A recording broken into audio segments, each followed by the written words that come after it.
Innal hamdalillah nahmaduhu wa nasta'inuhu wa nastaghfiruh wa na'udzu billahi min shururi anfusina wa min sayyiati a'malina may yahdihillahu fala mudilla lahu wa may yudlil fala hadiya lahu ashhadu an la ilaha illallah wahdahu la syarika lahu wa ashhadu anna Muhammadan abduhu wa rasuluh sallallahu alaihi wa ala alihi wa sahbihi wa sallama tasliman katsira amma ba'd.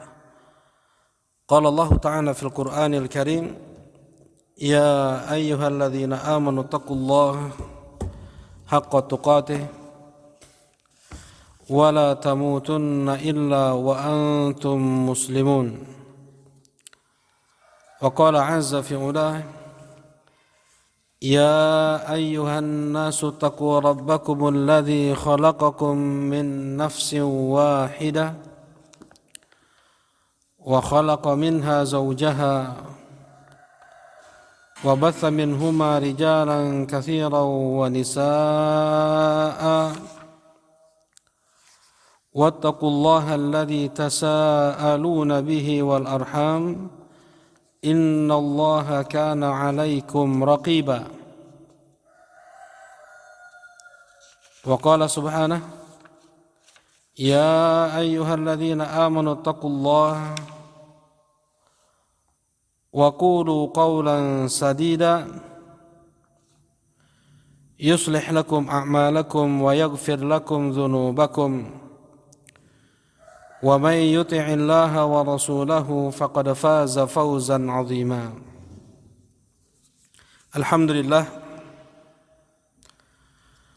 Alhamdulillah bifadlillahi wa rahmatihi wa ihsanih. Kita bersyukur dengan memuji Allah Subhanahu wa taala yang segenap pujian hanya milik Allah, yang dengan limpahan nikmat, rahmat dan ihsannya di pagi menjelang siang hari ini terlimpah ruah nikmat Allah Subhanahu wa taala kepada kita. Nikmatul iman, nikmatul Islam, nikmatul tauhid, dan pula dimudahkan kita saat ini untuk kembali melanjutkan thalabul ilm, belajar ilmu agama yang telah disabdakan oleh Nabi sallallahu alaihi wa ala alihi wasallam,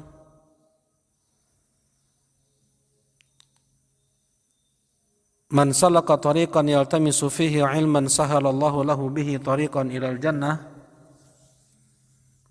Siapa yang menempuh jalan menuju ilmu, dengan itu Allah permudah jalannya menuju surga. Mudah-mudahan amalan kita pada siang hari ini diterima oleh Allah Subhanahu wa taala dan menjadi sebab dipermudah langkah kaki kita menuju surga Allah Subhanahu wa taala.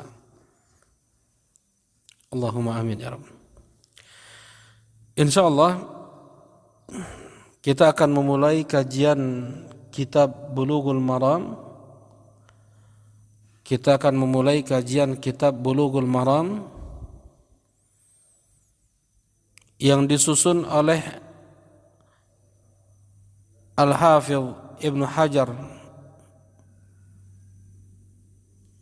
Abu Fadl Ahmad ibn Ali Al-Asqalani rahimahullahu ta'ala. Beliau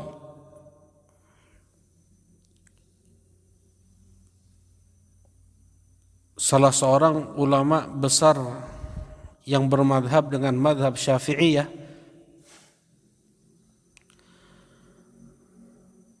Beliau sempat menjadi hakim agung, ya.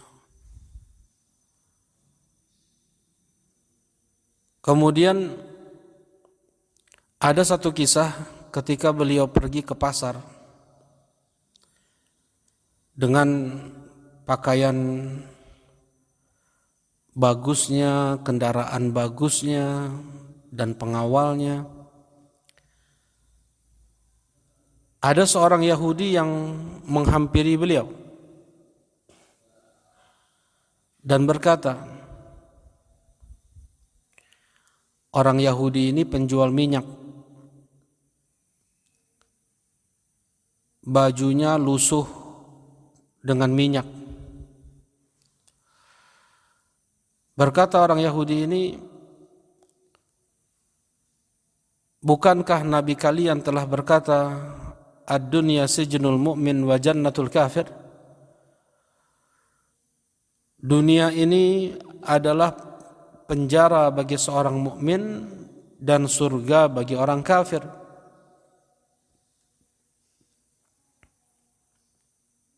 Sepertinya keliru Nabi kalian. Sekarang lihat keadaan kita.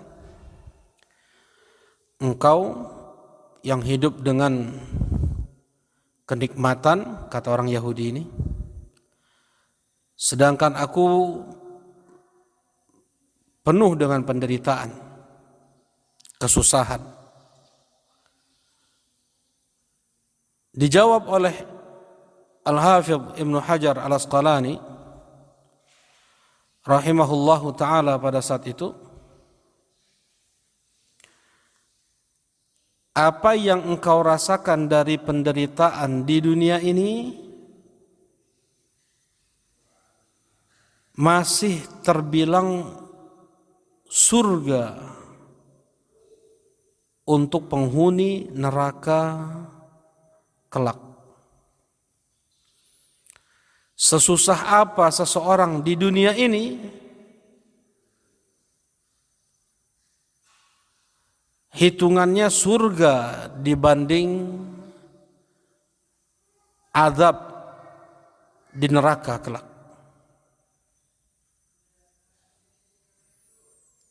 Dan senikmat apa yang didapatkan oleh seorang mukmin di dunia ini, bandingannya penjara dengan surga Allah Subhanahu wa taala.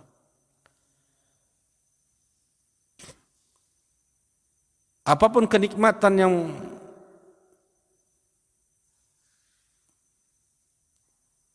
dimiliki oleh seorang mukmin di dunia ini, apapun itu, terbilangnya hanyalah dia di penjara, bandingannya dengan surga Allah Subhanahu wa taala. Tidak ada bandingannya sama sekali. Mendengar penjelasan tersebut dari Ibnu Hajar, orang Yahudi tersebut masuk Islam. Ya. Nah, Al-Hafidh Ibnu Hajar beliau menulis kitab Bulughul Maram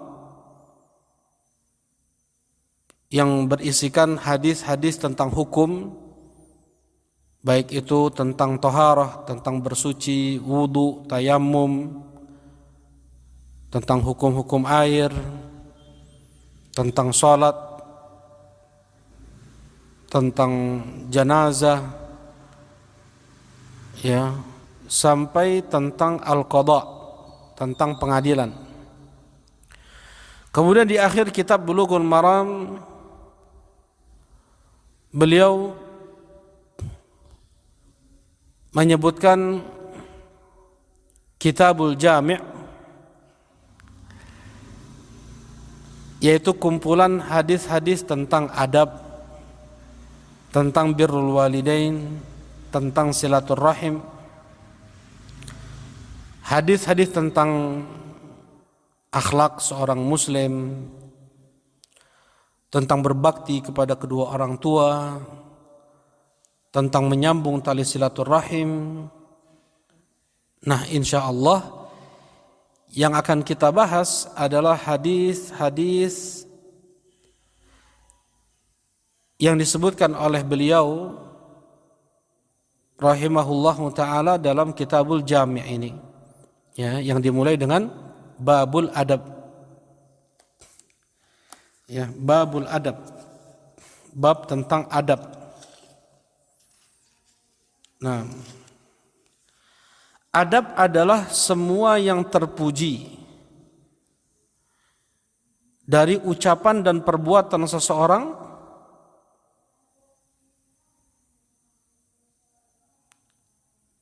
yang tolak ukurnya adalah Al-Quran dan Sunnah Nabi Sallallahu Alaihi Wasallam.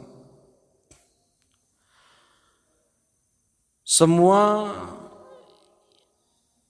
yang terpuji, yang itu baik dari tutur kata dan perbuatan,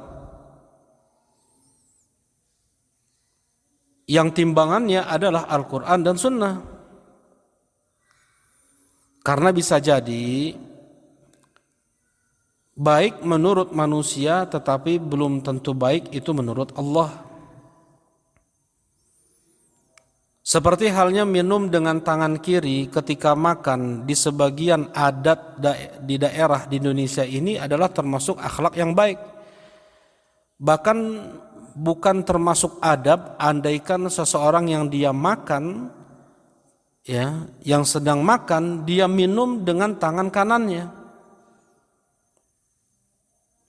Tetapi di dalam Islam makan dan minum itu harus dengan tangan kanan. Jadi adab adalah semua hal yang terpuji atau yang baik dari tutur kata dan perbuatan yang timbangannya adalah Al-Quran dan Sunnah Nabi Sallallahu Alaihi Wasallam.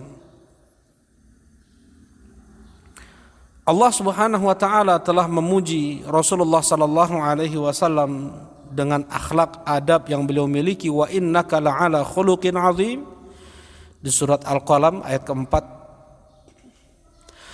Allah Subhanahu wa taala berfirman, wa innaka la'ala khuluqin azim, sesungguhnya engkau berada pada akhlak yang agung.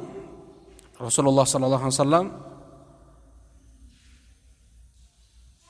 dimuliakan oleh Allah Subhanahu wa taala, memiliki akhlak yang sangat mulia, akhlak terpuji, ya.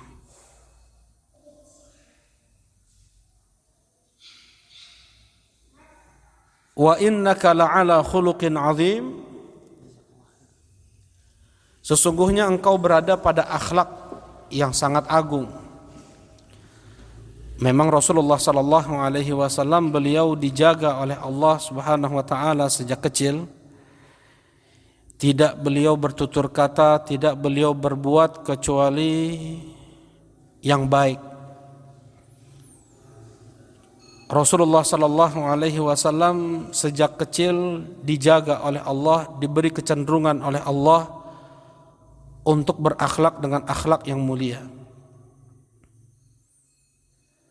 Penjagaan dari Allah bahkan kepada para nabi dan para rasul. Sejak sebelum Rasulullah sallallahu alaihi wasallam diangkat menjadi nabi dan rasul, Khadijah radhiyallahu taala anha ketika mendengar apa yang terjadi pada Rasulullah sallallahu alaihi wasallam, ada sosok yang mendekap Rasulullah sallallahu alaihi wasallam, ya, ada yang mendekap, memeluk erat Rasulullah sallallahu alaihi wasallam dan memerintahkan Rasulullah untuk membaca Iqra. Rasulullah menjawab, la ma ana biqari, aku tidak bisa membaca. Tambah lagi dipeluk erat sampai diwahyukan ayat pertama sampai ayat kelima di surat Al-Alaq. Ketakutan Rasulullah sallallahu alaihi wasallam. Khadijah radhiyallahu taala anha langsung beliau menenangkan Nabi sallallahu alaihi wasallam dengan berkata, fa innaka latasilur rahim, engkau itu menyambung tali silaturrahim. Engkau sangat memuliakan tamu. Engkau selalu membantu orang-orang yang susah. Demi Allah, Allah tidak akan menghinakanmu.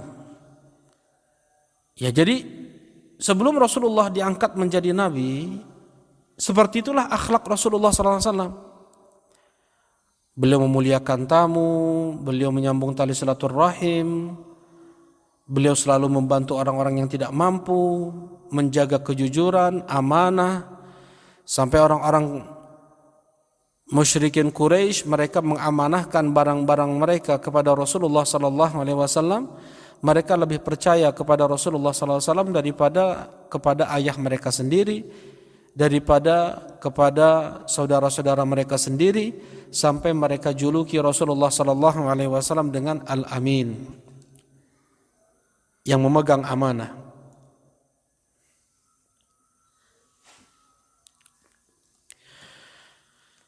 Dan setelah Rasulullah sallallahu alaihi wasallam diangkat menjadi nabi, disifati akhlak Rasulullah sallallahu alaihi wasallam oleh Aisyah radhiyallahu taala anha, wa kana khuluquhul Qur'an, dan akhlak Rasulullah sallallahu alaihi wasallam itu Al-Qur'an. Akhlak Rasulullah sallallahu alaihi wasallam itu Al-Qur'an. Nah, karena itu timbangan baik buruknya akhlak seseorang adalah dilihat dari Al-Qur'anul Karim, ya. Baik menurut Al-Qur'an, baik akhlaknya. Nah, dan Rasulullah sallallahu alaihi wasallam pula di antara misi beliau, dari dakwah beliau, sebagaimana sabda Nabi sallallahu alaihi wasallam, innama bu'ithtu liutammima makarimal akhlaq, sesungguhnya aku diutus oleh Allah Subhanahu wa taala untuk menyempurnakan akhlak. Inilah yang harus dimiliki oleh seorang muslim, oleh setiap muslim dimanapun dan kapanpun dia harus menjaga akhlak. Dan ini yang menunjukkan kebenaran Islam yang dia pelajari. Taufik dari Allah Subhanahu wa taala ketika seorang muslim dia mempelajari Al-Qur'an dan Sunnah, kemudian dia bisa mengaplikasikannya dalam kehidupan dia sehari-hari. Bagaimana akhlak dia dengan anaknya, dengan istrinya, dengan orang tuanya, dengan tetangganya, dengan saudara-saudaranya, dengan kerabatnya, dengan teman-temannya, dengan masyarakatnya, dengan negaranya. Karena seorang muslim dia bukan ancaman untuk yang lain, dia bukan ancaman untuk keluarganya, dia bukan ancaman untuk lingkungannya, dia bukan ancaman untuk negaranya. Muslim sebagaimana disabdakan oleh Nabi sallallahu alaihi wasallam, sebagaimana firman Allah Subhanahu wa taala, wa ma arsalnaka illa rahmatan lil alamin, dan tidaklah kami mengutusmu kecuali sebagai rahmat untuk alam semesta.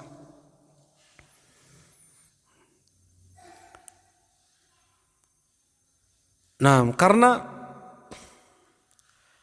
kurangnya kaum muslimin pada saat ini mereka mempelajari adab akhlak yang datang dari Al-Qur'anul Karim, sehingga nilai-nilai indah Islam pada seorang muslim itu terlihat kurang sekarang. Nah, mudah-mudahan apa yang kita kaji dari Kitabul Jami' menjadi berkah untuk kita semua, bisa kita mengamalkan akhlak adab yang datang dari Nabi sallallahu alaihi wasallam, dan kita bisa menjadi seorang muslim yang baik, menjadi seorang muslim yang berakhlak dengan akhlak karimah, akhlak yang terpuji, yang bisa berakhlak dengan akhlak Al-Qur'anul Karim. Allahumma amin ya Rabb. Nah, insyaallah kita masuk pada hadis yang pertama dalam Kitabul Jami'.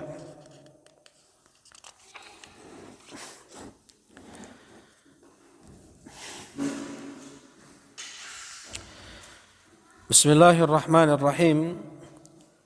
An Abi Hurairah radhiyallahu taala anhu qala qala Rasulullah sallallahu alaihi wasallam,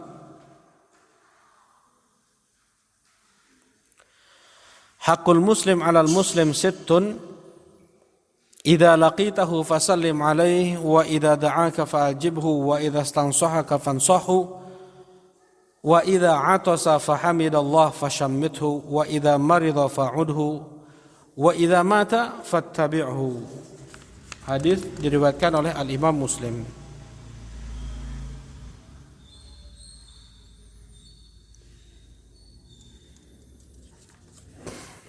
Nah,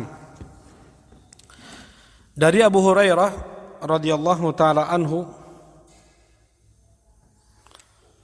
Abu Hurairah beliau adalah sahabat Nabi sallallahu alaihi wasallam yang sangat dikenal oleh kaum muslimin dengan banyaknya hadis yang beliau riwayatkan dari Rasulullah sallallahu alaihi wasallam.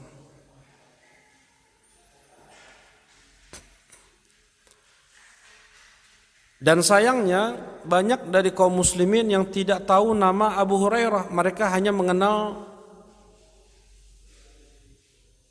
kunyah dari Abu Hurairah ini, untuk namanya tidak tahu.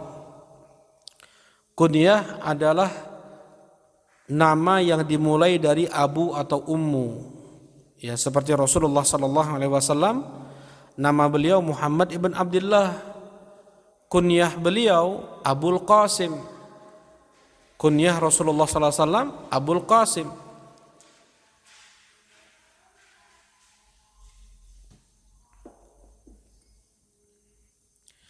Nah, Abu Hurairah radhiyallahu taala anhu itu kunyah beliau, nama beliau adalah Abdurrahman ibn Sakhr. Ya, ini diingat, mudah-mudahan nanti bisa ditanya, ya, dan mudah-mudahan banyak yang bisa menjawab. Semuanya hafal nama Abu Hurairah, karena sedikit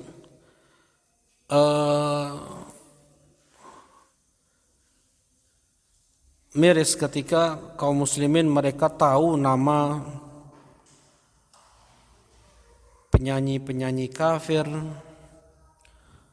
tahu nama artis-artis Korea sebagian, Kim Jong Un lah, siapa lagi, tetapi mereka tidak tahu nama Abu Bakar As-Siddiq, nama Abu Hurairah, nama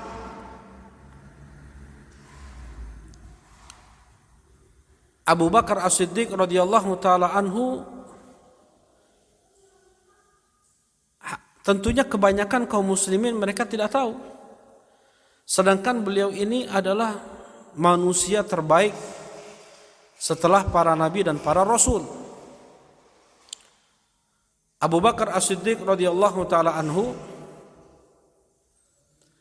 adalah ajengan terbaik di alam semesta ini. Ya, karena beliau bukan nabi dan bukan rasul. Tentunya nabi dan rasul yang lebih tinggi tingkat ketakwaan, tingkat keutamaannya dibanding manusia biasa. Nah, kalau manusia selain nabi dan rasul, yang paling utamanya adalah Abu Bakar As-Siddiq. Kita berharap untuk bisa digolongkan nanti di hari kiamat bersama Abu Bakar As-Siddiq, bersama Umar bin Khattab, bersama Utsman ibn Affan, bersama Ali bin Abi Thalib dan para sahabat-sahabat Nabi yang lainnya, juga dengan Nabi besar kita Muhammad sallallahu alaihi wasallam. Dan itu ada ikatan cinta antara kita dengan mereka. Tidak bisa seorang muslim dia mencintai, tidak bisa seorang muslim dia berkumpul dengan orang-orang tersebut tanpa dia mencintai mereka. Dan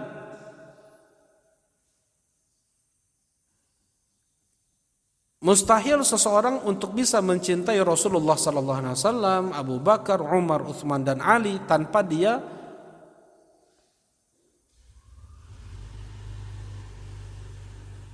mengilmui seperti apa biografi mereka.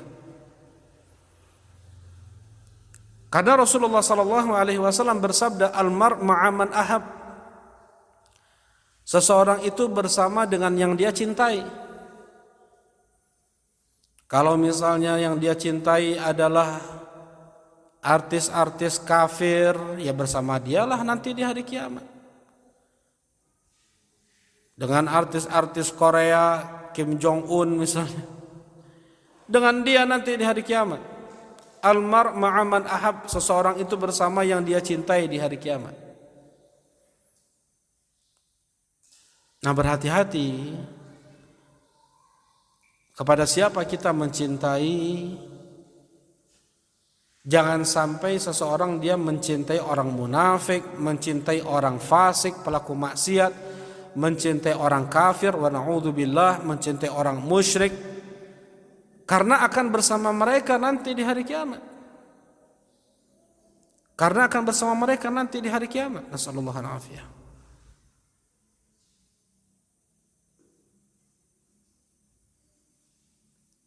Ya. Baik, jadi nama Abu Bakar As-Siddiq adalah Abdullah ibn Uthman. Ya, mudah-mudahan ini bisa ditulis. Nama Abu Bakar As-Siddiq adalah Abdullah ibn Uthman. Nama Abu Hurairah radhiyallahu taala anhu adalah Abdurrahman ibn Sakhr. Nama Abu Hurairah adalah Abdurrahman ibn Sakhr Ad-Dausi Al-Yamani, dari suku Daus, dari negeri Yaman. Ini Abu Hurairah radhiyallahu taala anhu. Baik. An Abi Hurairah radhiyallahu taala anhu, ya sedikit tentang beliau ini. Abu Hurairah radhiyallahu taala anhu, beliau seorang pemuda yang masuk Islam di tahun 7 Hijriah setelah Rasulullah SAW pulang dari Khaybar. Beliau berguru kepada Rasulullah SAW selama Rasulullah hidup sejak 7 Hijriah tersebut, ya.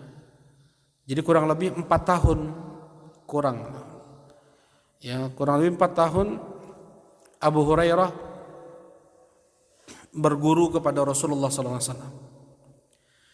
Dan Abu Hurairah radhiyallahu taala anhu, beliau sangat memanfaatkan kesempatan belajar kepada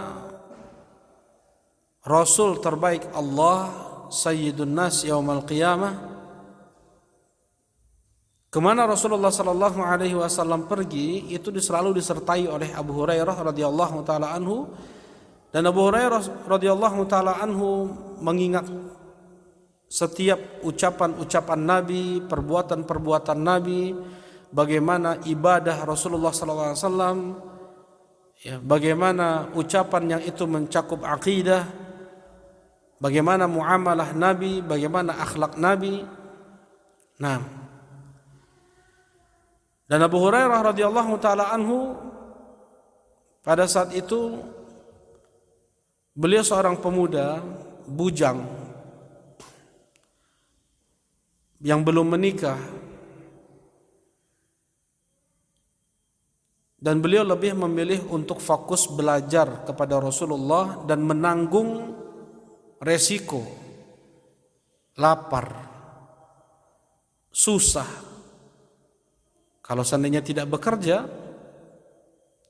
susah kebutuhan beliau dapatkan, dan itu beliau tempuh, tidak mengapa. Yang penting beliau bisa belajar dengan Nabi sallallahu alaihi wasallam. Beliau bisa belajar kepada Rasulullah sallallahu alaihi wasallam. Sampai pernah Abu Hurairah radhiyallahu taala anhu kelaparan. Beliau berguling-guling di masjid saking sakit perut beliau.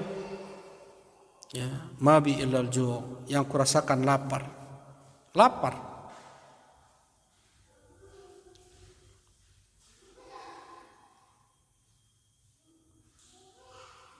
Tetapi itu semua masih terkalahkan dengan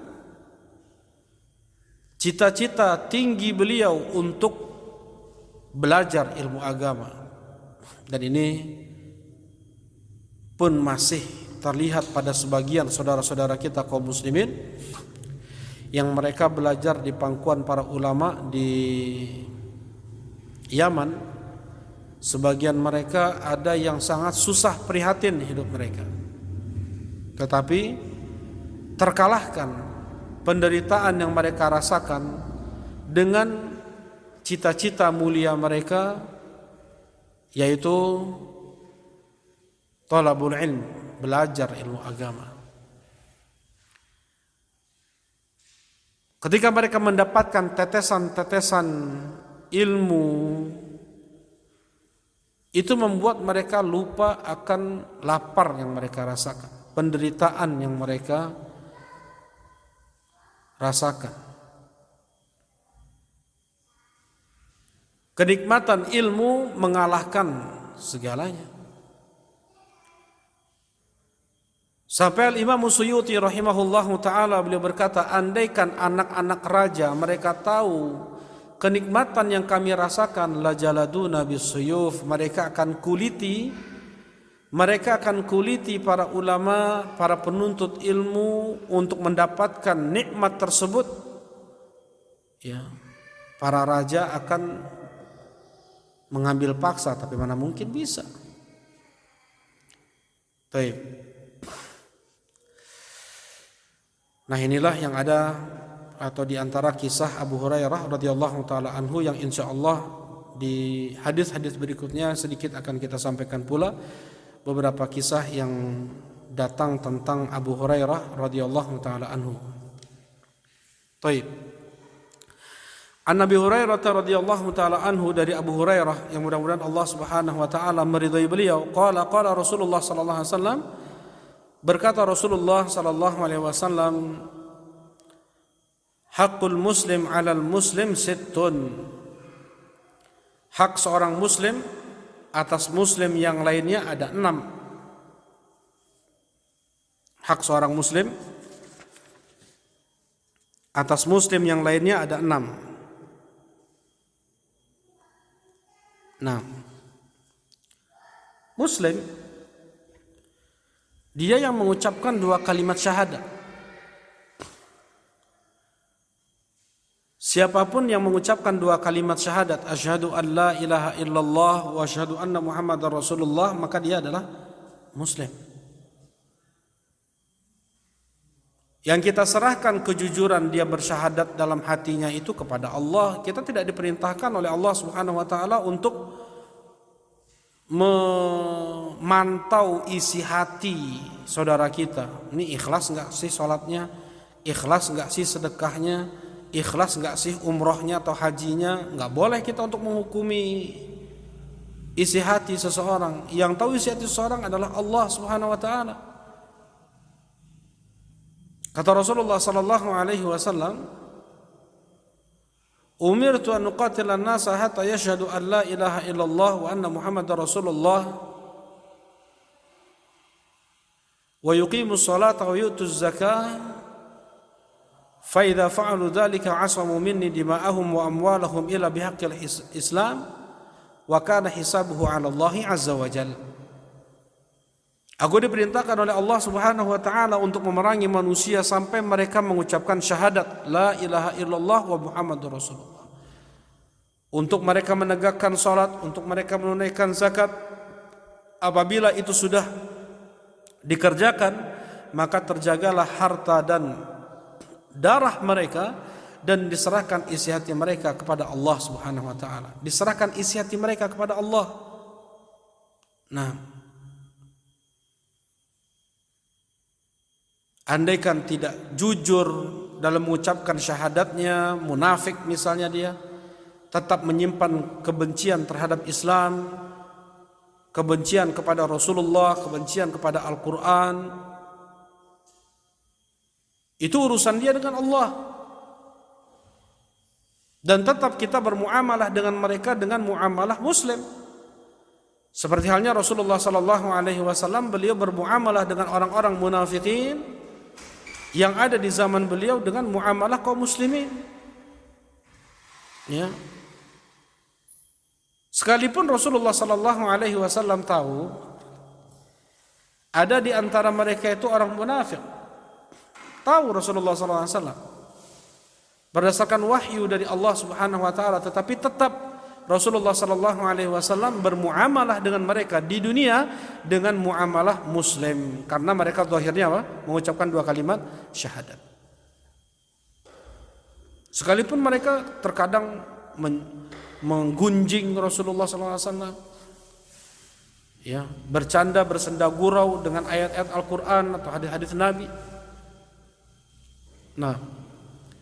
Nah, kewajiban kita pun demikian. Wajib kita untuk bermuamalah dengan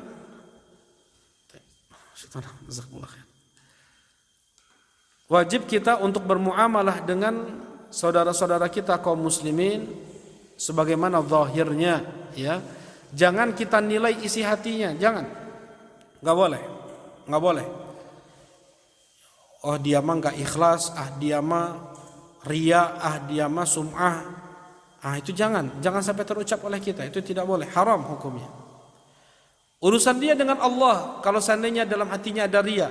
Sedangkan nanti ada urusan kita dengan orang tersebut kalau seandainya kita menggunjing dia, menuduh dia dengan ucapan riya, menuduh dia dengan ucapan sum'ah atau yang lainnya, tidak ikhlas misalnya. Panjang pengadilan Allah nanti di hari kiamat. Ya. Taib, itulah muslim. Siapa itu muslim? Dia yang mengucapkan dua kalimat syahadat. Kemudian dia yang sholat. Ya. Nah, ketika kita menemui saudara kita muslim, maka dia mempunyai hak dari kita. Ada kewajiban yang harus kita penuhi untuk dia. Hak muslim atas muslim yang lainnya itu ada 6. Ini diantaranya saja, ya. 6 itu diantaranya saja. Masih banyak hak muslim yang lain, tetapi ini yang pokok yang harus ditunaikan dalam bermuamalah secara zahir. Sebenarnya banyak hak muslim yang lain, itu banyak sekali, ya. Tetapi yang itu pokok, kembali ke 6 hal ini. Hak seorang muslim atas muslim yang lainnya ada 6, ya. Berarti di sini umum, di sini muslim umum di sini, ya. Baik mereka yang sudah ngaji atau yang belum ngaji, muslim. Ya, baik mereka yang tinggal di dekat rumah kita atau yang jauh, baik mereka ini kerabat atau bukan. Bahkan kalau seandainya dia itu fasik, muslim fasik, pelaku maksiat, muslim yang dia ada syubhat bid'ah, dengan kita mendatangi dia, dengan kita memberikan hak Islam kepada dia, tersentuh hatinya, bisa dia rujuk dari kemaksiatan yang dia lakukan, dia bisa bertobat, dia beristighfar dari maksiatnya. Nah, dia rujuk dari kebid'ahannya, lakukan, tempuh yang seperti ini. Bahkan bukan hanya kepada muslim. Ketika ada seorang kafir yang apabila kita jenguk dia ketika sakit akan menjadikan maslahat untuk dia masuk Islam misalnya, atau dia setidaknya tidak akan mengganggu kaum muslimin, boleh yang seperti itu ditempuh. Ya, seperti halnya Rasulullah SAW, beliau menjenguk orang Yahudi yang sakit, dan karena sebab itu orang Yahudi tersebut masuk Islam. Nah, apabila ada muslim yang nanti akan kita baca satu persatu apa saja haknya, dia mempunyai hak dari kita, maka kewajiban kita untuk menunaikan hak dia dari kita. Ada yang harus kita lakukan untuk dia sebagai seorang muslim. Ya. Wah, hukumnya wajib. Nah, insyaallah kita baca satu persatu. Hakul muslim alal muslim sittun. Hak seorang muslim atas muslim yang lainnya ada 6. Idza laqitahu fasallim alaih. Apabila engkau bertemu dengannya, maka ucapkanlah salam kepadanya. Dalam riwayat yang lain, wa idza sallama fa'ajibhu. Ya. Apabila saudaramu mengucapkan salam, maka jawablah. Memulai mengucapkan salam hukumnya sunnah. Menjawab salam hukumnya wajib. Ya, ini diantara akhlak seorang muslim, bahkan ini kewajiban yang harus dipenuhi, adalah menjawab salam saudaranya. Untuk memulai mengucapkan salam hukumnya sunnah, dan dia menjadi yang terbaik daripada dua muslim tersebut.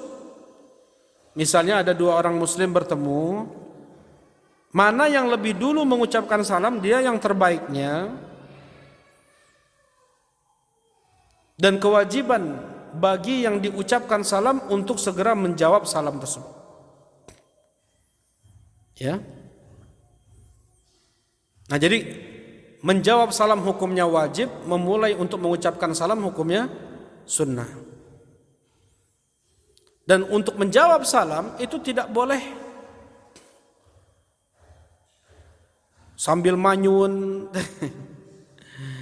Ketika menjawab salam tidak boleh dia sambil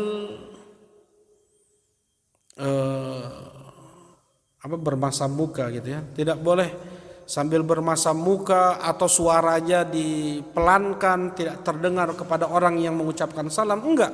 Menjawab salam itu hukumnya wajib dan harus suaranya terdengar kepada yang mengucapkan salam. Ya, assalamualaikum. Dia harus jawab dengan lantang, waalaikumsalam. Ya. Dan salam adalah tanda cinta seorang muslim dengan saudaranya muslim. Rasulullah sallallahu alaihi wasallam beliau berkata, "La tadkhulul jannata hatta tu'minu wa la tu'minu hatta tahabbu. Awala adullukum ala syai'in idza fa'altumuhu tahabbtum bainakum afshus salama bainakum." Kata Rasulullah sallallahu alaihi wasallam, kalian tidak akan masuk surga sampai kalian beriman. Ya jelas ini ya. Enggak mungkin ada orang kafir masuk surga. Enggak mungkin ada orang Yahudi atau Nasrani masuk surga, itu enggak mungkin, mustahil. Mereka orang Ahlul kitab atau orang musyrik apapun definisinya di dalam Al-Qur'an adalah kafir. Di surat Al-Bayyinah Allah Subhanahu wa taala sebut, innal ladzina kafaru min ahlil kitab wal musyrikina fi nari jahannam khalidina fiha ulaika hum syarrul bariyah. Sesungguhnya orang-orang kafir dari kalangan ahlul kitab, Yahudinya, Nasraninya atau musyrik apapun dia agamanya, maka dia di neraka jahanam kekal abadi di dalamnya, dan mereka adalah seburuk-buruk makhluk di sisi Allah. Ya, jadi nggak ada orang kafir masuk surga, nggak mungkin ada. Orang musyrik masuk surga, nggak, mustahil untuk ada. Kata Rasulullah SAW di sini, la tadkhulul jannata hatta tu'minu. Kalian tidak akan masuk surga sampai kalian beriman. Menjadikan Allah satu-satunya yang diibadahi, nggak ada anak Tuhan, nggak ada kawan Tuhan, nggak ada lawan Tuhan, ya, nggak ada babaturan Tuhan, Tuhan perang jeung Tuhan, misalnya nggak ada. Allah Subhanahu wa taala Al-Ahad. Allah Subhanahu wa taala yang esa. Qul huwallahu ahad. Nah, Allahus Samad, lam yalid wa lam yulad. Lam yalid wa lam yulad. Allah tidak beranak dan Allah tidak diperanakan. Ini akidah Muslim. Nah, kata Rasulullah SAW, la tadkhulul jannata hatta tu'minu. Kalian tidak akan masuk surga sampai kalian beriman. Wala tu'minu hatta tahabbu. Dan kalian tidak akan mencapai kesempurnaan iman sampai kalian saling mencintai. Kalau masih dia belum mencintai sesama kaum muslimin sebagaimana dia mencintai dirinya sendiri, imannya masih lemah, ya. Bahkan Asy-Syaikh Muhammad ibn Shalih bin Utsaimin rahimahullahu taala, beliau mengatakan tafsir dari la yu'minu ahadukum hatta yuhibba li akhihi ma yuhibbu li nafsihi, belum sempurna iman salah seorang di antara kalian sampai dia mencintai saudaranya sebagaimana dia mencintai dirinya sendiri. Seseorang masih dia melakukan dosa besar, bergelimang di dalam dosa besar sampai dia bisa mencintai saudaranya sebagaimana dia mencintai dirinya sendiri. Dia inginkan untuk saudaranya yang itu dia inginkan untuk dirinya sendiri. Dia tidak inginkan terjadi kepada saudaranya yang itu tidak dia inginkan terjadi pada dirinya sendiri. Ya. La tadkhulul jannata hatta tu'minu wa la tu'minu hatta tahabbu, kata Rasulullah. Dan kalian tidak akan mendapatkan kesempurnaan iman sampai kalian saling mencintai. Dan kalian tidak akan mendapatkan kesempurnaan iman sampai kalian saling mencintai di sini, hatta tahabbu. Awala adullukum ala syai'in idza fa'altumuhu tahabbtum bainakum. Apakah mau kuberitahukan kepada kalian sesuatu yang dengan itu kalian bisa saling mencintai, kata Rasulullah SAW. Dengan sebab amalan ini kalian akan bisa saling mencintai. Para sahabat menjawab, iya ya Rasulullah, amalan apa itu? Afshus salama bainakum. Ifsya'us salam, menebar salam di antara kalian, tebar salam di antara kalian. Ya, kalau menebar salam itu bukan hanya kepada muslim yang kita kenal saja. Kata Rasulullah sallallahu alaihi wasallam ketika beliau ditanya tentang Islam yang paling afdal, beliau menjawab, tut'imut ta'am wa taqra'us salam ala man 'arafta wa man lam ta'rif. Engkau bagi-bagi makanan, engkau mengucapkan salam kepada orang yang engkau kenal dan kepada orang yang tidak engkau kenal. Engkau ucapkan salam kepada orang yang engkau kenal dan kepada orang yang tidak engkau kenal. Bahkan termasuk dari tanda hari kiamat adalah seseorang dia mengucapkan salam kepada orang yang dia kenal saja. Kepada orang yang tidak dia kenal dia tidak ucapkan salam. Yang seperti ini tidak baik. Ya. Dia menebar salam, mengucapkan assalamualaikum kepada siapapun yang dengan itu akan menumbuhkan rasa cinta. Yang dengan cinta tersebut menyebabkan seseorang bisa masuk ke dalam surga, meraih keimanan sempurna dan dia bisa masuk ke dalam surga Allah Subhanahu wa taala. Nah, dan mengucapkan salam itu sebenarnya bukan hanya kepada orang Islam yang kita lihat begitu. Maksudnya kita ucapkan salam juga ketika kita masuk rumah kita sendiri walaupun kosong. Ya, misalnya kita masuk rumah dalam keadaan rumah kita ini kosong. Kita ucapkan salam dan tujuannya pun untuk diri kita sendiri. Kata Allah Subhanahu wa taala, ya ayyuhalladzina amanu. Nah, fa idza dakhaltum buyutan fasallimu ala anfusikum tahiyatan min indillahi mubarakatan thayyibah. Apabila kalian masuk rumah, maka ucapkanlah salam untuk diri kalian sendiri sebagai bentuk penghormatan dari Allah Subhanahu wa taala. Ya, kata Allah Subhanahu wa taala juga pada kita semua kaum muslimin, kalau kita masuk rumah orang, kalau kita masuk ke rumah saudara kita, ya ayyuhalladzina amanu la tadkhulu buyutan ghaira buyutikum hatta tasta'nisu wa tusallimu ala ahliha. Wahai orang yang beriman, andaikan jangan kalian masuk rumah yang itu bukan rumah kalian sampai kalian izin terlebih dahulu. Izin dulu masuk rumah orang. Ya, ini adab. Coba lihat. Tidak ada di dalam Al-Qur'an.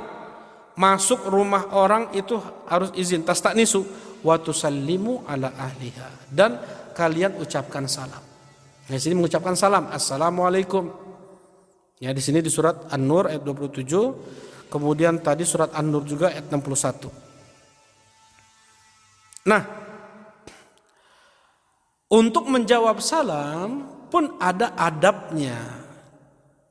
Disebutkan oleh Allah Subhanahu wa taala surat An-Nisa ayat 86, wa idza huyyitum bi tahiyyatin fahayyu bi ahsana minha aw rudduha. Apabila diucapkan salam kepada kalian, maka ucapkan lagi salam kepada mereka dengan yang terbaik, bi ahsan minha. Assalamualaikum, dijawab dengan Assalamualaikum warahmatullah. Kalau misalnya dia menjawab Assalamualaikum warahmatullah, kita jawab Assalamualaikum warahmatullahi wabarakatuh. Kalau dia bilang Assalamualaikum warahmatullahi wabarakatuh, kita jawab Waalaikumsalam warahmatullahi wabarakatuh. Sampai situ saja.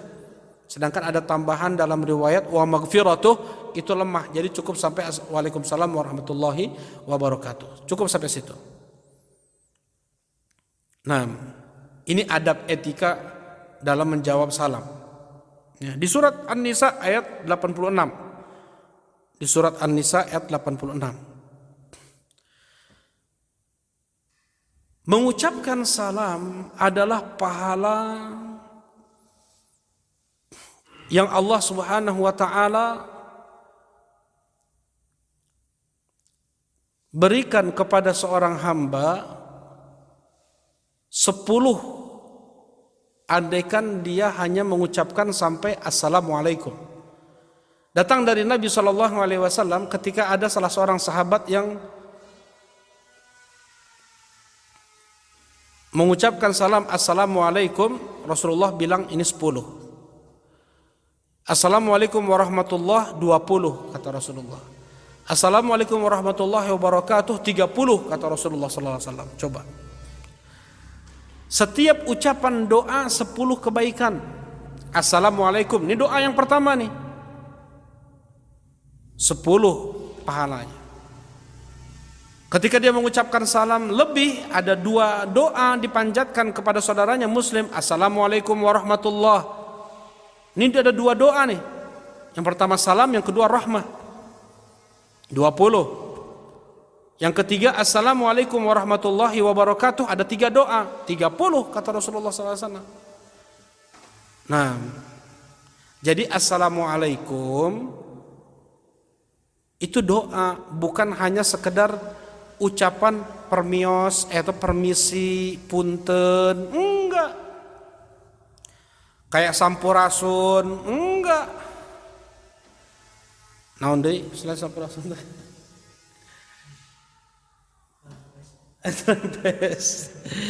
Ya. Enggak. Salam di dalam Islam itu adalah doa. Kenapa tadi dikatakan tanda cinta? Karena dia mendoakan kebaikan kepada saudaranya. Coba. Orang-orang kafir hi, hello kan? Apa artinya hi, hello?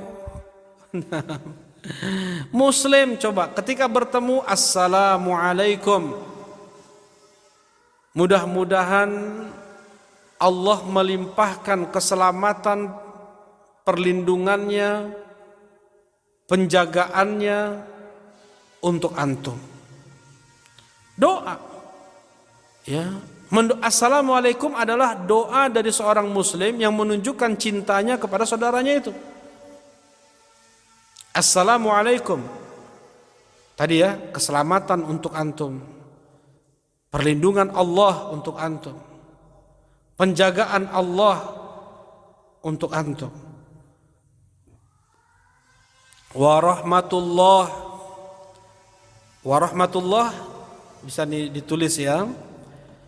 Wa rahmatullah adalah dan rahmat Allah pula terlimpah luah untukmu. Apa itu rahmat Allah? Adalah ampunan. Mudah-mudahan Allah Subhanahu wa taala mengampuni dosa-dosamu yang telah lalu, dan mudah-mudahan Allah Subhanahu wa taala menjagamu untuk yang akan datang. Maksudnya engkau tidak bertutur kata kecuali mudah-mudahan yang baik terus, tidak engkau berbuat kecuali yang baik terus, ya. Engkau tidak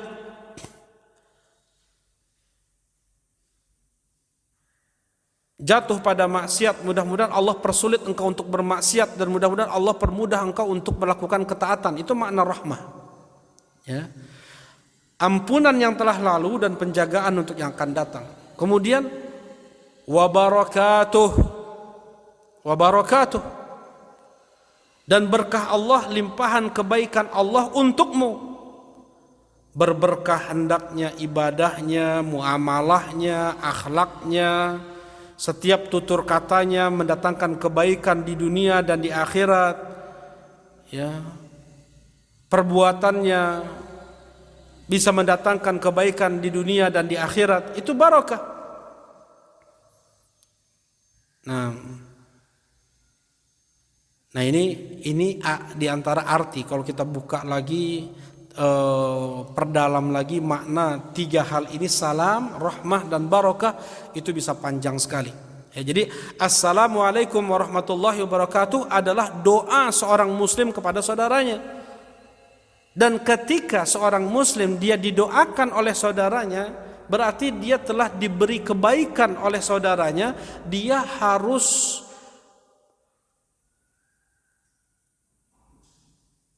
membalas dengan yang setimpal. Nah, membalas dengan setimpal dengan jawaban yang setimpal, atau kalau bisa lebih. Man sana'a ilaikum ma'rufan fakafi'uh. Siapa di antara kalian yang diberi kebaikan, maka balaslah dengan yang setimpal. Assalamualaikum warahmatullahi wabarakatuh, kita balas waalaikumsalam warahmatullahi wabarakatuh, seperti itu. Nah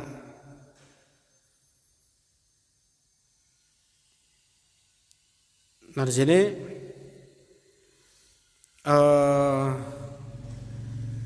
kalimat salam apabila juga disertai dengan bersalaman, laki-laki dengan laki-laki, ya, atau dengan perempuan yang itu mahram dia, maka bisa menggugurkan dosa. Kata Rasulullah sallallahu alaihi wasallam, ma min muslimaini yaltaqiyan fayatasafahan illa tatasaqatil dhunub bainahuma kama tatasaqatil waraqu minasyajar. Tidaklah dua muslim bertemu kemudian saling berjabat tangan. Tidaklah dua orang muslim bertemu kemudian saling berjabat tangan kecuali akan berguguran dosa-dosa keduanya sebagaimana berguguran daun dari pohonnya. Dalam riwayat yang lain, ketika mereka melepaskan jabatan tangan mereka tersebut, terampuni dosa-dosa mereka berdua. Ya. Nah jadi kalau apalagi seandainya baru bertemu setelah sekian lama tidak berjumpa, atau kita mendengar saudara kita safar kemudian dia pulang dari safarnya, maka tidak mengapa, maka ada juga syariat di sana al-mu'anaqah, yaitu mu'anaqah, ya, kalau di bahasa kitanya apa mu'anaqah? Maksudnya ini sambil pelukan kayak gitu, pelukan. Cipika-cipiki itu istilahnya. Mu'anaqah bahasa Arabnya itu bagi yang kalau baru ketemu. Sedangkan kalau untuk yang mau melepas kepergian cukup dengan berjabat tangan saja. Ya.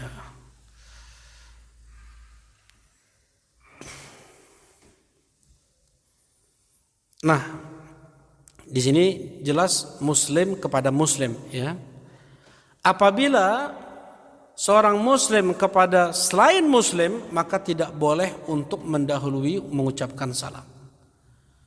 Enggak boleh mengucapkan salam kepada orang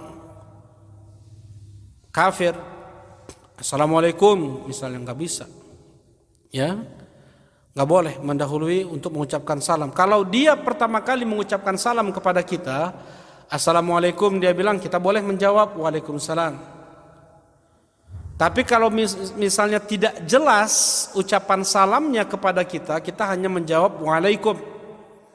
Kita enggak bilang waalaikumsalam, karena pernah ada orang Yahudi, dia mendoakan keburukan untuk Rasulullah SAW, assalamualaikum, kematian untukmu ya Muhammad.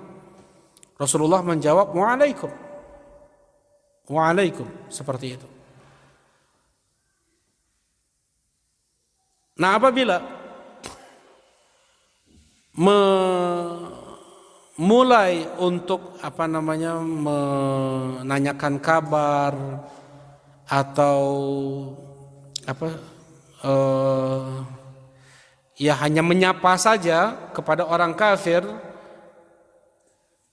dan di sana ada maslahat, hukumnya tidak mengapa. Ya, untuk memperlihatkan akhlak Islam kepada orang kafir tersebut, maka tidak mengapa kita untuk memulainya. Misalnya tanya, kumaha damang Pak, misalnya. Ya, kalimat-kalimat seperti itu untuk kita mulai tidak mengapa. Tetapi kalau untuk ucapan salam tidak boleh. Ya, kita memulainya. Ada larangan dari Rasulullah sallallahu alaihi wasallam yang demikian. Nah, diulangi lagi bahwasanya memulai untuk mengucapkan salam hukumnya adalah sunnah, dan untuk menjawab salam hukumnya wajib. Ya. Kemudian mengucapkan salam, baik itu memang yang terbaiknya adalah yang muda ke yang lebih tua, yang lebih sedikit ke yang lebih banyak, yang tua ke yang lebih muda ke yang lebih tua. Seorang adik ke kakaknya, anak ke ayahnya, dia yang pertama kali mengucapkan salam. Ya. Kemudian yang sedikit jumlahnya ke yang lebih banyak, maksudnya ketika bertemu dua kelompok kaum muslimin, ya, berpapasan, sedang jalan kaki mungkin, ya, sedang jalan-jalan pagi, olahraga, berpapasan nih. Nah, yang lebih sedikit dia yang lebih dulu mengucapkan salam kepada yang lebih banyak jumlahnya.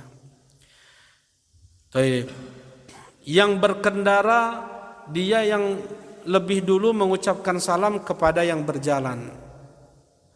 Yang berjalan dia yang lebih dulu mengucapkan salam kepada yang duduk. Nah, bukan artinya tidak boleh sebaliknya gitu. Yang lebih tua dia mengucapkan salam kepada yang lebih kecil, boleh. Yang lebih banyak lebih dulu dia mengucapkan salam kepada yang lebih sedikit, boleh. Ya. Yang sedang duduk dia mengucapkan salam kepada yang sedang berjalan, boleh. Dalilnya Rasulullah sallallahu alaihi wasallam, beliau selalu memulai mengucapkan salam, mendahulukan untuk mengucapkan salam bahkan kepada anak-anak. Assalamualaikum, kata Rasulullah ke anak-anak. Ya, padahal Rasulullah sallallahu alaihi wasallam sudah sepuh pada saat itu, kemudian beliau pun adalah terhormat. Ya. Nah, di sini menunjukkan boleh. Jadi jangan gengsian, maksudnya saya makan lebih tua, ngapain saya mau lebih duluan mengucapkan salam. Mungkin terkadang ada orang yang dia sedang nggak fokus, dia sedang ada banyak pikiran, dia nggak lihat kita walaupun kita ada di depan mata dia gitu. Ya, sehingga enggak mengucapkan salam. Kita dulu yang mengucapkan salam, assalamualaikum. Mudah-mudahan dengan doa salam warahmatullahi wabarakatuhu, Allah kabulkan doa kita.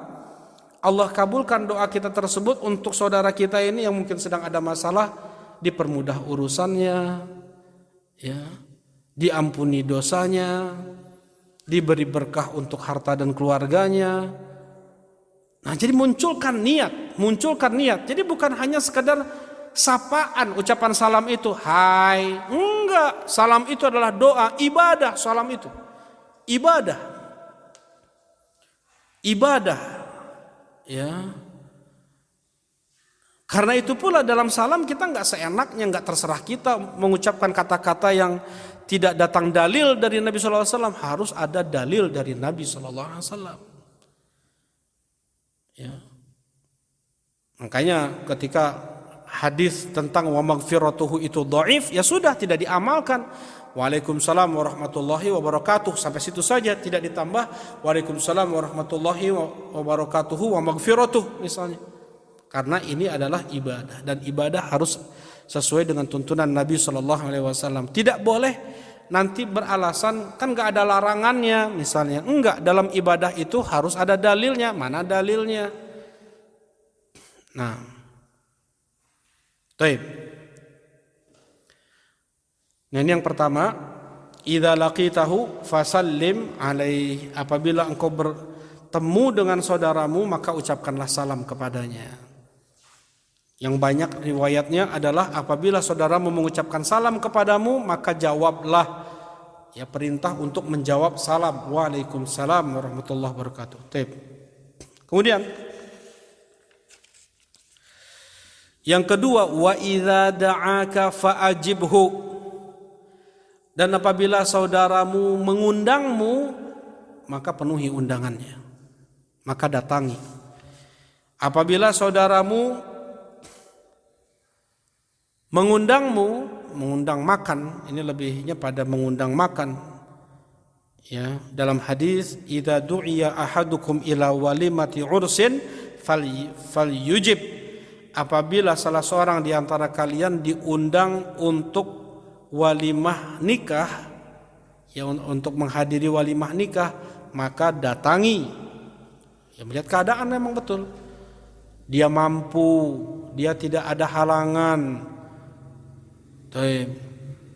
maka datangi, wajib hukumnya. Mendatangi undangan nikah itu wajib hukumnya. Dan apabila tidak ada kemaksiatan dalam acara walimah ursnya, kalau misalnya di sana ada kemaksiatan, ya, di sana ada campur aduk, gado-gado tuh, laki-laki perempuan pakai pakaiannya nggak jelas-jelas, ada yang robek punggungnya, ada yang macam-macam, nggak datang nggak apa-apa. Ada biduan atau ada penyanyi, ada musik, aduh, bisa sakit, ya, bisa sakit hati, bisa rusak hati. Diundang nggak wajib datang, ya, karena di sana ada maksiat.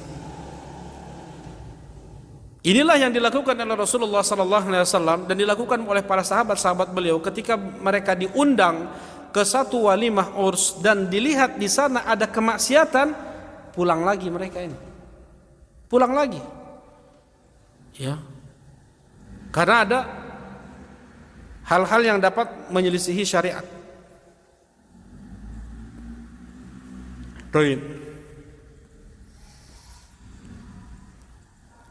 Nah, ini khusus, ya, wajib untuk menghadiri undangan khusus untuk walimah nikah, ya, khusus untuk walimah nikah.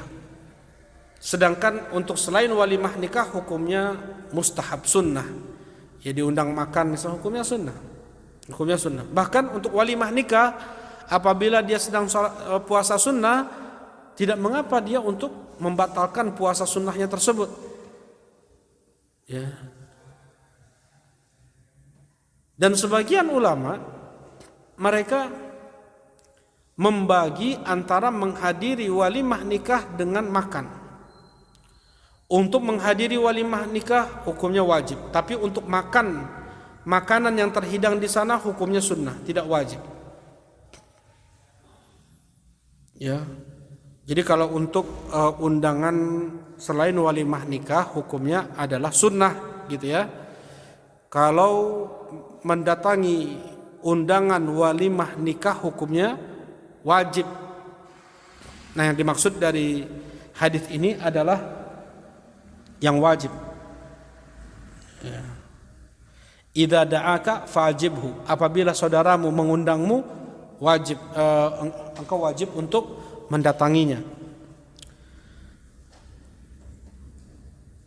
Kata Allah Subhanahu wa taala, wa idza du'itum fadkhulu. Apabila kalian diundang makan oleh Rasulullah sallallahu alaihi wasallam, masuk kalian ke rumah Rasul. Baik.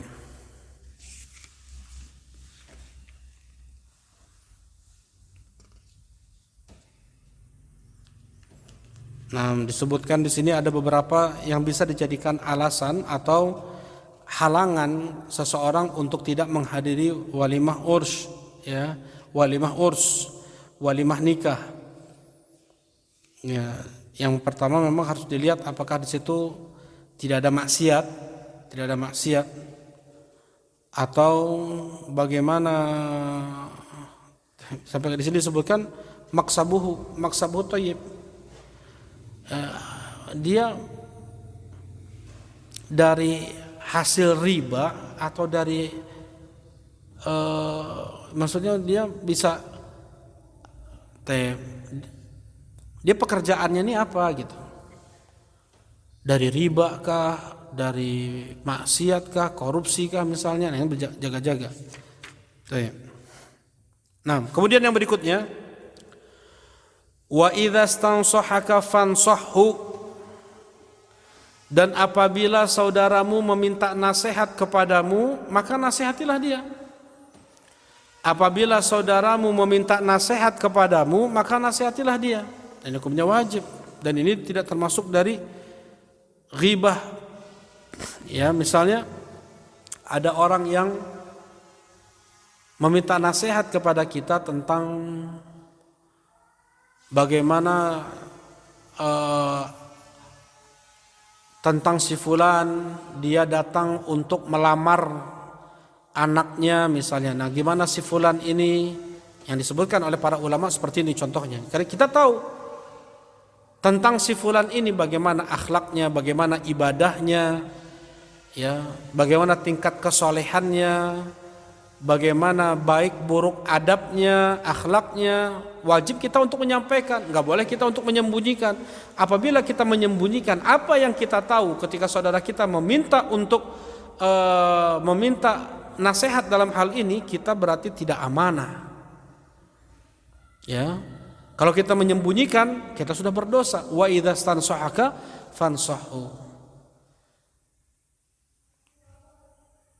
Kemudian kalau ada yang mau membuka usaha, satu bidang usaha, kemudian dia minta nasihat kepada kita, kita pernah coba usaha tersebut dan hasilnya kurang bagus, jangan kita bagus itu dia apa namanya di semangatin, padahal nggak bagus itu. Wa idza stansahaka fansahhu, nasihat, memberikan nasihat kepada muslim, ini diantara baiat para sahabat kepada Nabi sallallahu alaihi wasallam. Bayatun Nabiy sallallahu alaihi wasallam ala iqamis salati wa ita'iz zakah wa nush likulli muslim.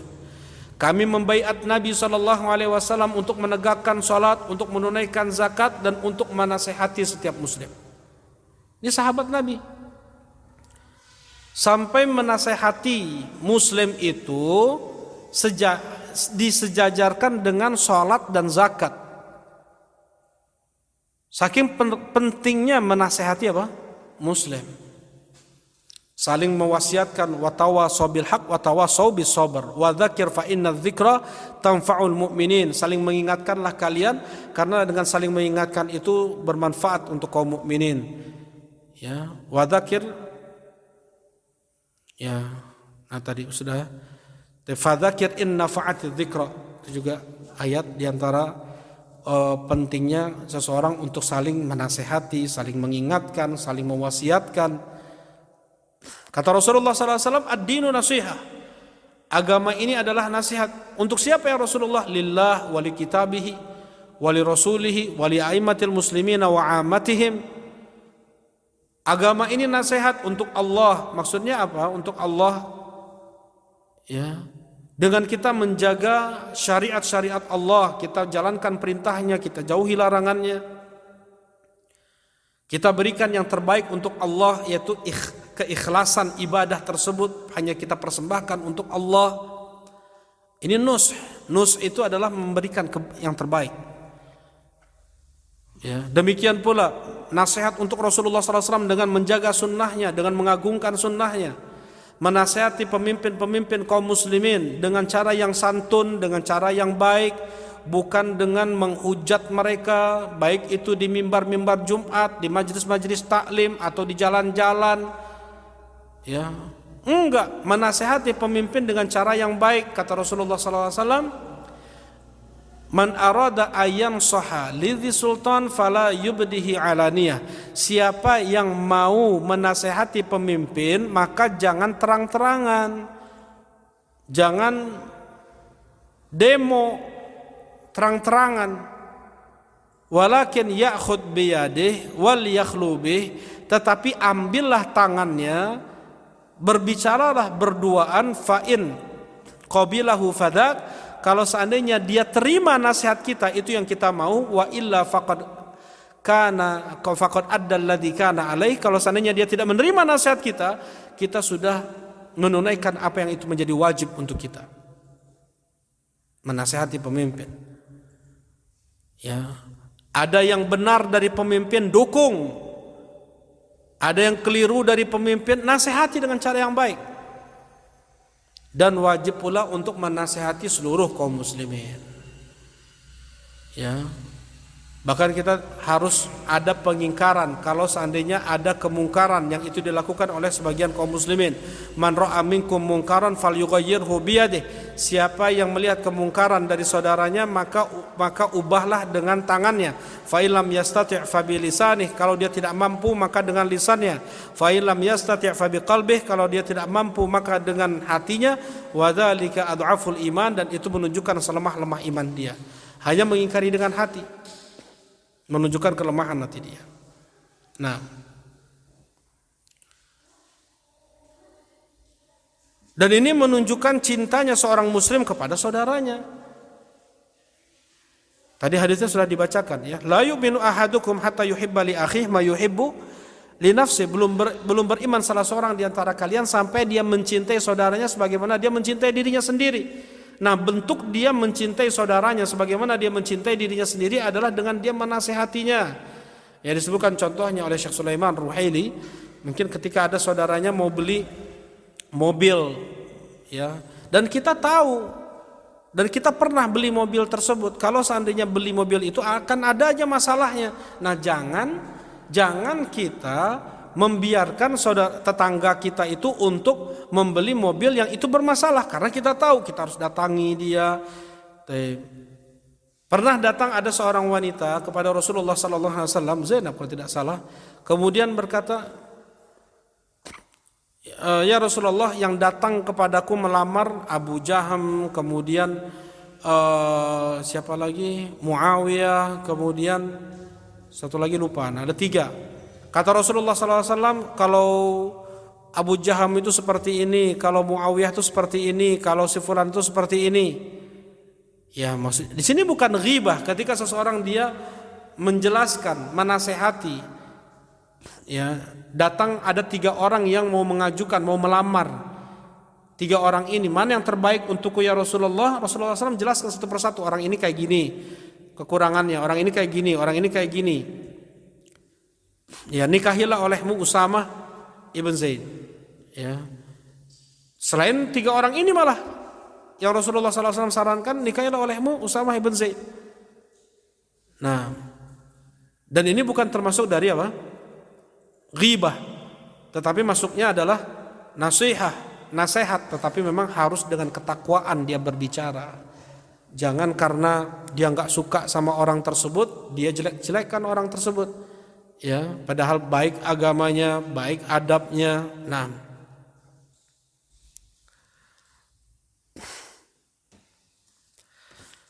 kemudian yang berikutnya, wa idza atasa fahamidallaha fashammithu, dan apabila saudaramu bersin kemudian dia memuji Allah Subhanahu wa taala, maka jawablah ya dengan apa? Doa yarhamukallah. Baik. Di hadits Abu Hurairah radhiyallahu taala anhu yang dikeluarkan oleh Imam Muslim, idza atasa ahadukum falyakul alhamdulillah. Apabila salah seorang di antara kalian bersin, maka ucapkanlah alhamdulillah. Wal yaqul lahu akhuh, dan hendaknya saudaranya yang mendengar itu mengucapkan yarhamukallah. Mudah-mudahan Allah Subhanahu wa taala merahmatimu. Balas lagi wal yaqul, orang yang bersin ini hendaknya mengucapkan yahdikumullah wa yuslihu balakum. Nah, kenapa harus mengucapkan alhamdulillah ketika seseorang itu bersin? Karena banyak kebaikan yang Allah berikan untuk dia yang bersin ini. Ya, banyak nikmat yang Allah berikan kepada dia yang bersin ini. Ya, ada sesuatu yang menyumbat dengan bersin itu, lepas semuanya. Ya. Dan di sana ada adab-adab dalam bersin. Ya, tidak boleh dia lepaskan suaranya, kemudian ditutup ketika bersin.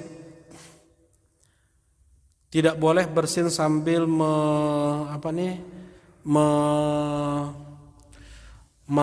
menolehkan lehernya. Nah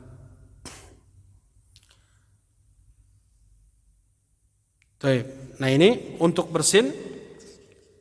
Wa idza atasa fahamidallah, kalau seandainya ada seorang muslim dia bersin kemudian dia mengucapkan alhamdulillah, fashammithu, maka balaslah dengan doa rahimahullah. Taib.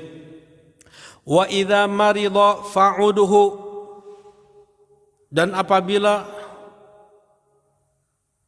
ada seorang muslim sakit, jenguk. Ini di antara hak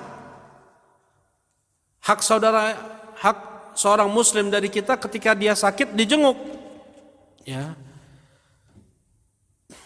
Dan ini untuk membesarkan hati dia. Nah, kemudian di sana ada adab-adab dalam menjenguk orang sakit. Ya, di antaranya adalah dia tidak memperbanyak ngobrol dengan orang sakit, karena bisa jadi itu akan mengganggu dia. Jangan terus monoton untuk menjenguknya, karena itu bisa mengganggu dia. Kemudian jangan disampaikan hal-hal yang menakutkan. Ya, oh sakit kamu itu biasanya mati itu setelah itu misalnya. Nah, itu jangan sampai kayak gitu. Itu membuat dia sedih. Ya, justru dibangkitkan semangatnya, didoakan kebaikan, dimunculkan sugesti, wah ini biasa, bukan sakit yang berat. Ya, banyak orang-orang sembuh misalnya dengan penyakit ini. Kemudian sabarkan untuk menerima ketetapan Allah. Ya, ini semua sudah ketetapan Allah, kita harus husnudzan kepada Allah Subhanahu wa taala. Nah, ini untuk menjenguk orang sakit. Ya, menjenguk orang sakit adalah hak saudara kita muslim dari kita, yang wajib untuk kita tunaikan kepada dia. Wa idza mata fattabi'hu, dan andaikan ada saudara kita muslim yang wafat, maka ikuti jenazahnya. Fattabi'hu, maka syayyi'hu, ikuti jenazahnya. Antar dia ke liang lahat, ya, antar dia ke kuburan. Nah, ini antara hak dia dari kita. Ya. Jangan enggak tahu. Wa idza mata fattabi'hu. Apabila saudara kita sakit, apabila saudara kita meninggal, maka apa? Ikuti jenazahnya. Nah, kata Rasulullah sallallahu alaihi wasallam, atau sebelumnya ya, tentang menjenguk orang sakit itu doakan dengan doa-doa agar diangkat penyakit tersebut dan agar cepat diberikan kesembuhan oleh Allah Subhanahu wa taala. Ya, sebagaimana hadis yang itu muttafaqun alaih, hadis Aisyah radhiyallahu taala anha, Allahumma rabban nas adhibil ba's ishfi anta syafi la shifa illa shifauk, ya, shifaan la yughadiru saqama, la syafi illa anta shifaan la yughadiru saqama. Nah, kemudian untuk mengantar jenazah ke kuburan, datang hadis dari Nabi sallallahu alaihi wasallam, man syahidal janazata hatta yusalla 'alaiha falahu qirat. Siapa yang ikut hadir mengiringi jenazah sampai dia disolatkan, maka untuknya qirat, untuknya 1 qirat. Wa man syahidaha hatta tudfan falahu qiratan, dan siapa yang ikut menghadiri penyelenggaraan jenazah sampai selesai dikuburkan, maka untuk dia 2 qirat. Ditanya oleh Rasulullah sallallahu alaihi wasallam, "Wa mal qiratan ya Rasulullah?" Apa itu 2 qirat ya Rasulullah? Mathalul jabalainil azimain, kata Rasulullah, seperti 2 gunung yang besar. Ya, seperti 2 gunung yang besar. Itu pahala menyolatkan jenazah dan pahala untuk mengantarkan jenazah sampai ke kuburan. Nah,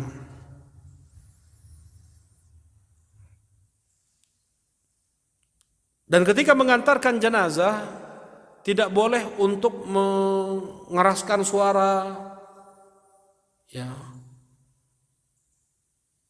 teriak-teriak misalnya. Walaupun dia membaca Al-Quran, membaca zikir, dia keras-keraskan ketika mengantarkan jenazah, la ilaha illallah atau Allahu Akbar, nggak boleh. Harus yang dilakukan ketika seseorang mengantarkan jenazah, dia mutakhasyian, mutafakkiran fi halih. Dia harus khusyuk, dia harus dalam keadaan takut, dia harus dalam keadaan tunduk, dia harus banyak berpikir bagaimana keadaan dia. Ya, mutta'idhan bil maut, dia harus merasa dapat terus nasihat dengan dia melihat kematian tersebut. Karena apa yang akan dia dapatkan setelah kematian tentunya akan ada penyesalan. Seperti apapun keadaan dia di dunia, baik dia itu buruk atau baik akhlaknya, tetap dia akan menyesal. Ya. Makruh hukumnya bahkan tersenyum ketika mengiringi jenazah, hukumnya makruh, apalagi ketawa. Ya. Nah, bagi mungkin ada orang-orang yang suka bercanda, atau mungkin ada anak-anak yang dia bisa saja tertawa ketika mengiringi jenazah, itu diingatkan, kalau seandainya tidak mungkin anak tersebut bisa menjaga adab seperti itu, maka baiknya tidak boleh dia ini ikut mengiringi jenazah. Ya. Wa tahadduts bi amri dunya, bahkan makruh ketika mengiringi jenazah obrolannya tentang bisnis. Ya, dia ngobrol dengan temannya tentang bisnis nih, gimana nih bisnis kita nih. Dia sedang mengiringi jenazah. Nah, ini diantara yang perlu diperhatikan ketika menunaikan hak mengiringi jenazah, itu hak yang ke-6. Hadis ini diriwayatkan oleh Al-Imam Muslim. Hadis ini diriwayatkan oleh Al-Imam Muslim Ibn Hajjaj rahimahullahu taala dalam sahihnya nomor 2162. Barakallahu fikum. Mungkin itu ya. Nah, jazakallahu khairan Fadil. Mungkin ini yang dapat disampaikan untuk kajian kita pada siang hari ini. Kurang lebihnya mohon maaf. Subhanakallahumma rabbana wa bihamdika asyhadu an la ilaha illa anta astaghfiruka wa atubu ilaik. Assalamualaikum warahmatullahi wabarakatuh.